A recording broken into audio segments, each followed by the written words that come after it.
Hi everybody, this is Mr. Olson talking to you about carbon-based molecules, sometimes called macromolecules, and it just means they're going to be found as the larger and really the building blocks of living things. This is going to be Chapter 2, Section 3 in your textbook, and you can read through that. It's only one section, and there's a lot there, so try to do your best to follow along, and let's have some fun. So carbon has a lot of unique bonding properties. This has actually been really important for us because we actually studied chemistry in the last section, and we talked about some very basic things. We talked about the different atoms that are found on the periodic table, and one of those things that was very important that I mentioned earlier was carbon, and carbon has something called 4 valence electrons, which are really 4 unpaired electrons, and I kind of gave you a little diagram down here, and you can see that basically means there's 4 spaces on this outer shell that want to be filled, which means carbon has the unique characteristic of wanting to make up to 4 of those bonds, which is super duper important. Very, very friendly. It's kind of really active in sharing itself. And also keep in mind it can combine with other carbon atoms, which makes it possible to make a lot of chains, which actually explains a lot of the shapes that we're about to look at. For instance, carbon, since it's so friendly, it wants 4 friends. So that means whenever we draw what we call the molecular structure, I'll write that down for you. Molecular structure. The most basic things we could say are these 4 lines. And carbon, C, is going to make up the 4 different things. Now, it can pair up with all kinds of things. For instance, it could pair up with an H, or another C, or an H, or I don't know, something like a nitrogen. Doesn't really matter. The point is it can make 4 different bonds. And of course, you know, this other carbon over here, yeah, it's also going to make 4 other bonds with something else. So it could combine with other things, other hydrogens, nitrogens, carbons, oxygens, you name it. It can probably bond with it. So let's keep in mind those 4 different bonds across these different structures. The first structure is going to be a straight chain. That's kind of easy to see because you just see a long line of carbons kind of going across the middle here. One cool feature that you might want to take note of is the idea that carbon can form double bonds. Actually, other molecules can form those double bonds, and they're pretty neat. But anyway, let's look back at that main rule that we were talking about. We said we have a carbon, right? And carbon can make 4 bonds. So 1, 2, 3, 4. 4 bonds. The carbon over here, this carbon here, 1, 2, 3, 4, still making 4 bonds. So that is true of every single one of these, even these weird ones like on the far outside here. We can see carbon has 1, 2, and then a double bond, 3, 4. So it still makes 4 covalent bonds with other atoms. The next shape is going to be called a branched chain. I got a little lazy here. I didn't want to draw the individual lines, but the nomenclature is pretty much the same thing. It represents the same idea. So, of course, we said we're going to see a line of carbons, so we can see the line of carbons that go this way. And then all we mean by a branch chain is that there's another line that comes off. So that's pretty straightforward, pretty simple. I should also point out to you, I know the nomenclature does look different, but it's not a big deal. We can still assume there's a carbon right here, still a C, and we could do a line and a line and a line, and there's a line right there. And this H3 actually represents that there's an H here, an H here, and an H here. On the next one, you can see that carbon has a bond here and here with other carbons, and then there's just a bond here and a bond here because the carbon would be in the center. And then we have an H, and we have an H. So the rules still stay true, okay? A lot of the times in real molecular structure drawings, you're not going to find a lot of C's and H's written all over the place because they're so common, we just kind of assume they're there. And we'll get more into that later. The last, and arguably the most important structure for carbon, is going to be in a ring shape. Once again, carbon still maintains its rule of making 4 bonds, but the main thing you got to keep in mind is that carbon can form a circular or hexagonal structure. Sometimes it forms a hexagon, sometimes it forms pentagon. Either way around, those structures can link together with other rings, and we start forming way more complex carbon structures. So let's go ahead and move on and talk about other cool stuff. Large molecules are going to be molecules that we like to call polymers. They're made up of small things called monomers.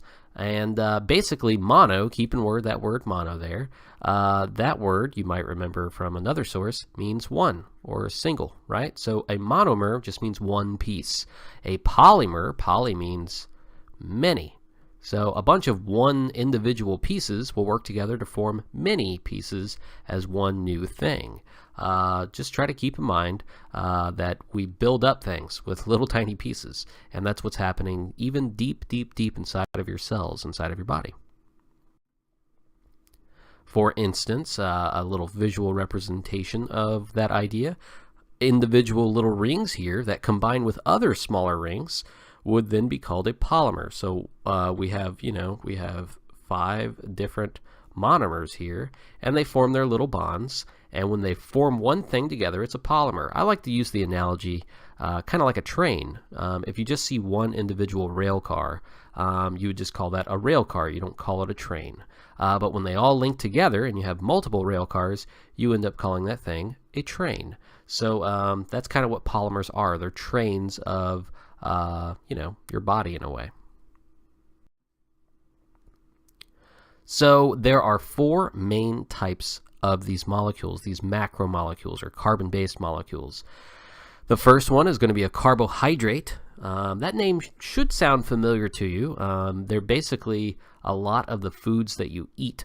They're basically found in a lot of the foods that you eat. You might know them as carbs.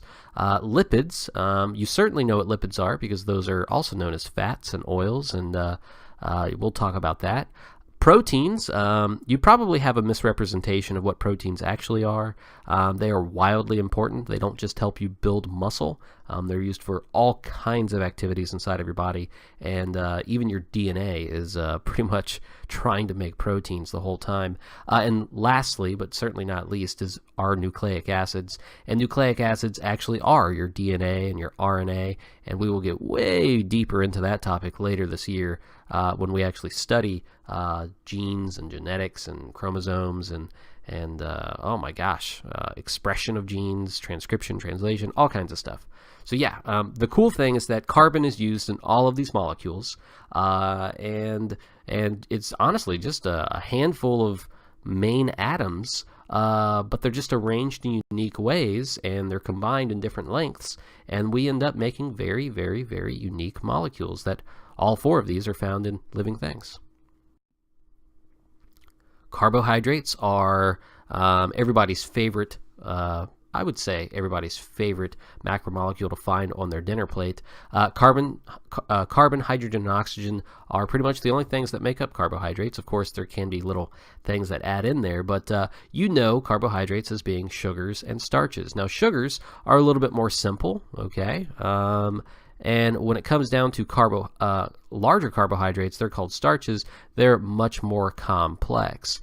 Basically, these things are going to be used for energy. And in cases like sugars, simple sugars, we call them most of the time, they are going to be used for short-term energy use. But starches, very large, very complex, can't be digested just as they are. They have to be broken down to a more simple means, which means they do get used for energy, but probably more sparingly and much later after you actually ingest them. So you might have heard of some athletes that carbo load.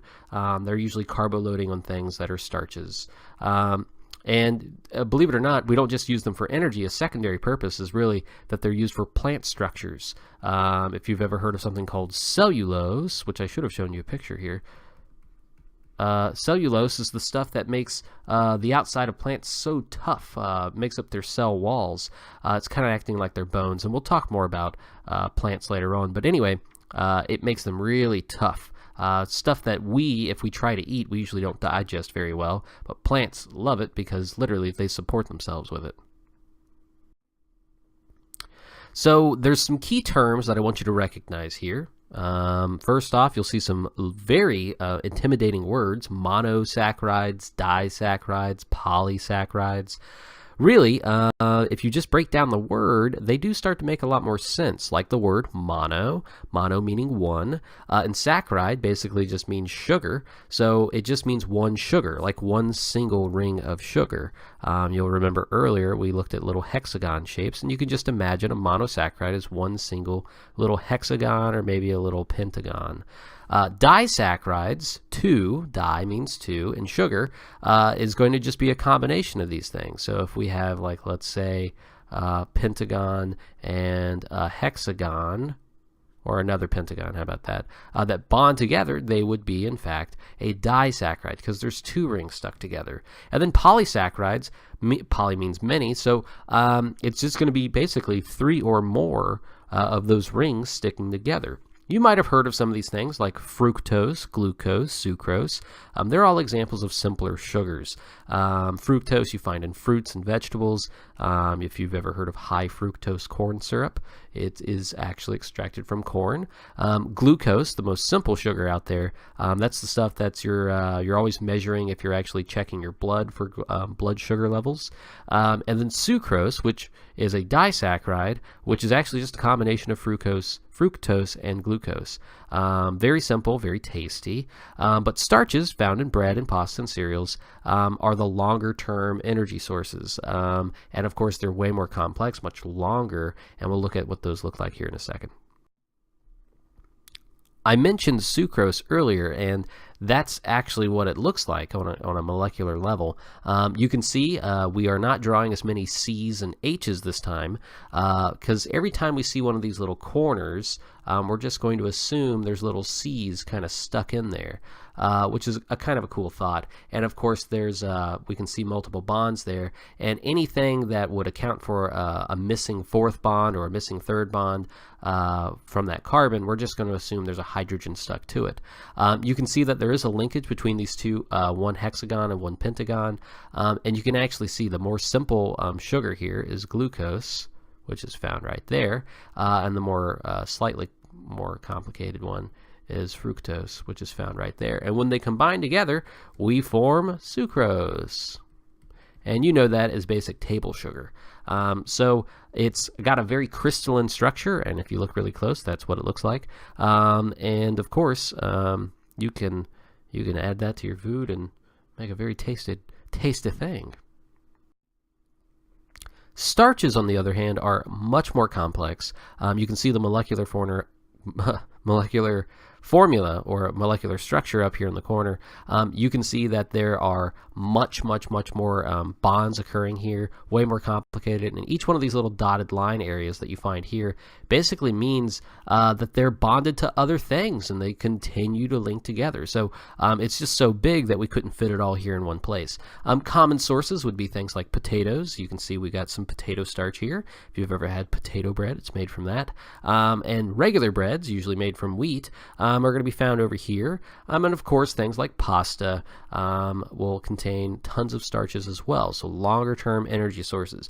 This is actually why it's not recommended that you just eat bread and potatoes and pasta all the time, because of course you will get a surplus of calories from there. They're very packed with calories, which would not be terribly healthy. The next macromolecule we're going to talk about are going to be lipids. And remember earlier when we were talking about polar and nonpolar molecules, this goes back to section 2.2, we said lipids, well, we mentioned how some molecules can be polar or nonpolar, and nonpolar means it just has an overall charge, and it doesn't mix well with polar molecules, which have two opposite charges. Really common versions of those are going to be fats, waxes, oils, cholesterol, sometimes just called sterols, and we have a few vitamins out there too, like vitamin D. That's actually a fat-soluble vitamin that's really important for you to survive. It's part of your body, but it doesn't just dissolve in water, which is a lot of your body. It actually dissolves in fats. Now, this can be used for some long-term energy uses. Of course, we store fat on our body so we can not only process things like the vitamin D, but also in events where we need to burn extra energy, we can tap into those fat reserves and burn those for energy. But some, of course, are absolutely used for cellular structures. A really common one we'll talk about in a little while is going to be a phospholipid. We'll get much deeper into that later when we start talking about the actual structure of cell membranes. But a phospholipid is basically going to be the thing that makes your cell kind of fluid. It makes it kind of mobile. So it's really important for your actual ability to block things from getting in and out, as well as being able to move easily. Now, the truth is there's no monomer that makes up a lipid. But the closest thing to it would be a fatty acid, which is just going to be a long chain of carbon and hydrogen. In a lot of cases, when they're drawn, they'll just look like a zigzag on a molecular structure. And we'll assume every single one of these little corners here is going to be a carbon, and we'll just assume there's a bunch of hydrogens kind of popping off of that.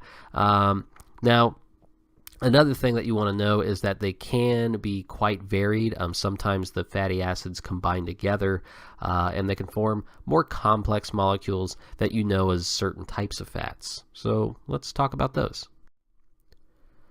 One example is going to be a cholesterol, and you can see there is a small little there's not a whole lot of zigzagging here, but there is a little bit of zigzag up in this region up here. A free fatty acid, of course, has a much longer chain of those hydrocarbons, and you can see in some cases we can form a double bond, which kind of might change the shape instead of just a straight line there. You can see a triglyceride. The name triglyceride comes from the idea that there's 3 of these fatty acids with a glycerin head, essentially, and you can see there's the 1, 2, 3. Typically, if you eat a whole bunch of triglycerides, they're not going to be the healthiest thing to ingest. But then there's that nice little phospholipid that we mentioned earlier.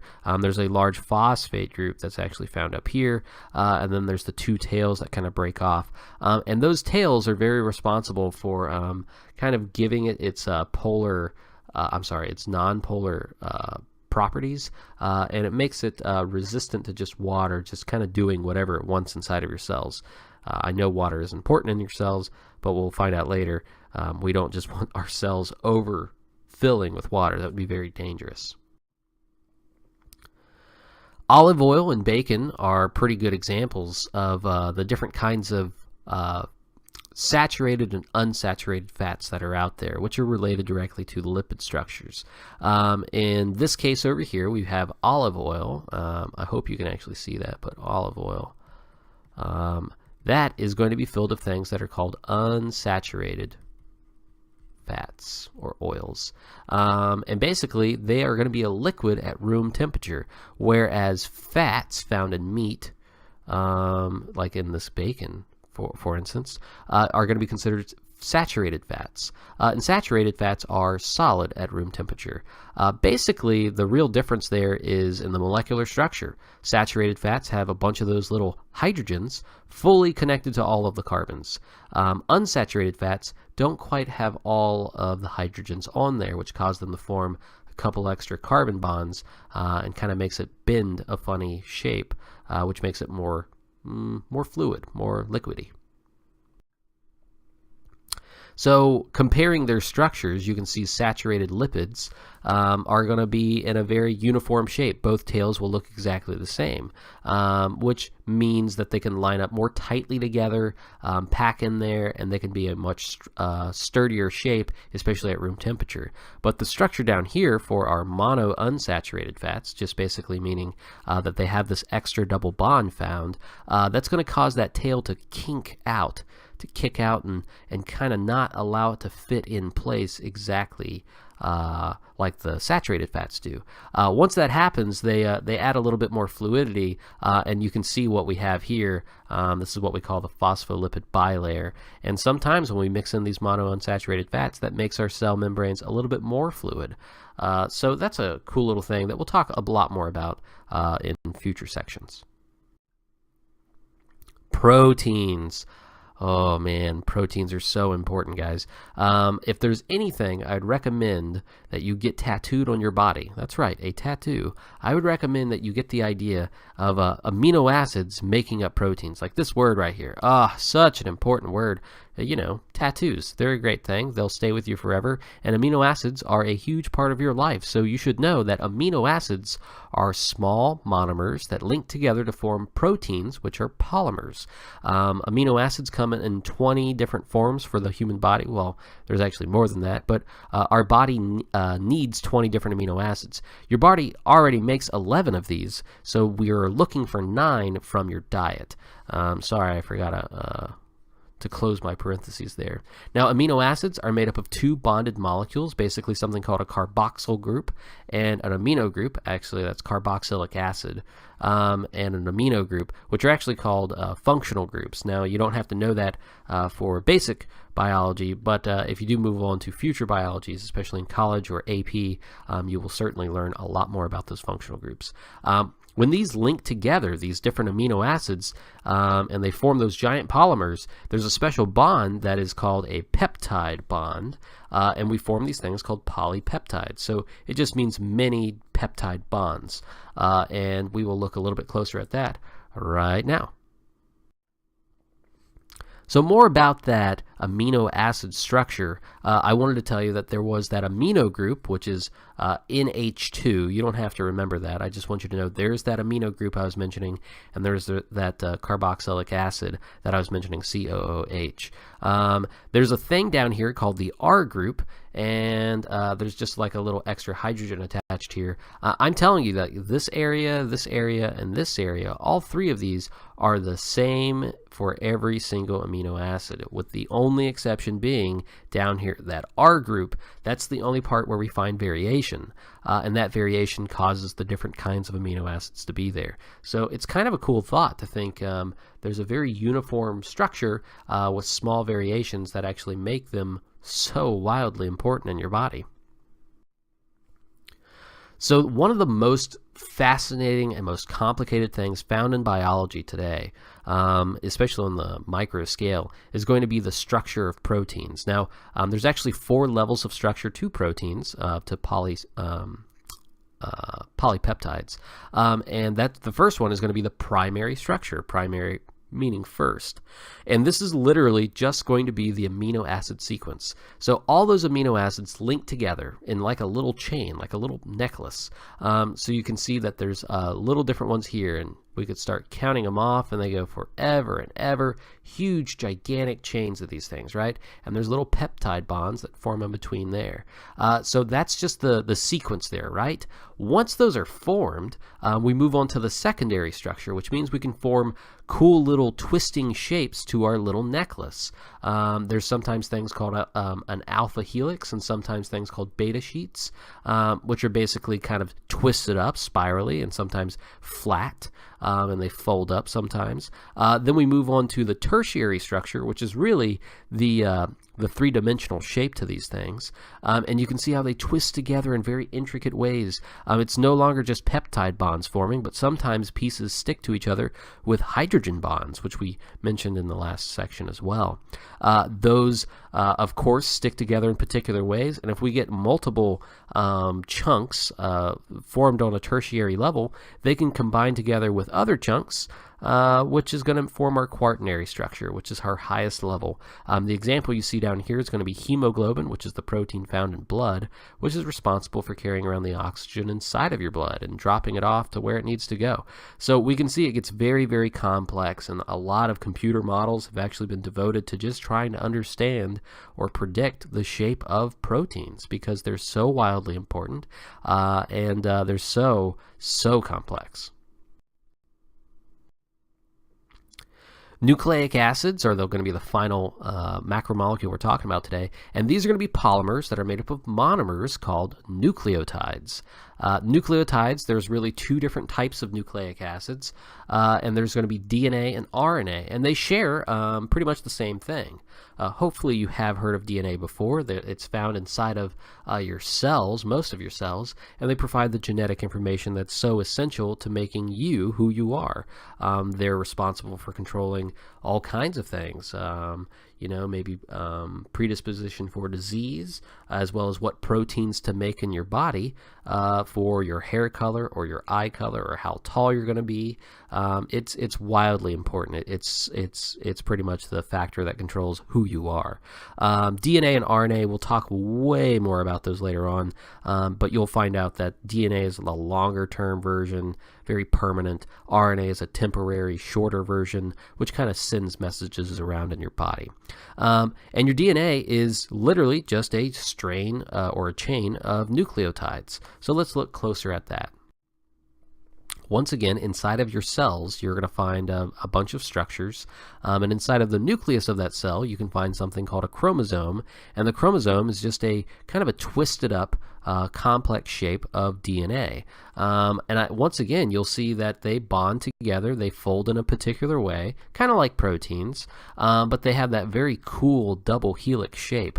Now, this is kind of like the generalized version of what you'd find of DNA. It looks like a ladder twisted up. When we actually start to look at the molecular structures, they get very, very, very unique. For instance, we're only looking at 5 different atoms available here, and you can actually see these 4 different shapes here. We have a T, an A, a C, and a G, and basically I use the rule of GCAT to try to remember this stuff. And we will talk about exactly how GCAT is used later on, but you will see that they bond in particular ways, and they bridge kind of across a gap from each other, and that actually adds to their twisting shape, which makes our DNA so unique. Way more to come on that later on. So let's compare those macromolecules together. Carbohydrates, their monomers are known as monosaccharides, and of course they can combine to form disaccharides or polysaccharides. Their structure is going to be found in a ring or multiple ring shape that link together and form more complex sugars. Their uses, primary use is going to be found as energy, of course, but their secondary uses can be found as structure, and that can be found, especially like we said, in cellulose in plants. They're going to be found in many different foods, breads, candies, pretty much anything that has any kind of sweetness, that's going to be a simple sugar, and things that contain a higher amount of energy in a lot of cases are going to have more complex carbohydrates like starches.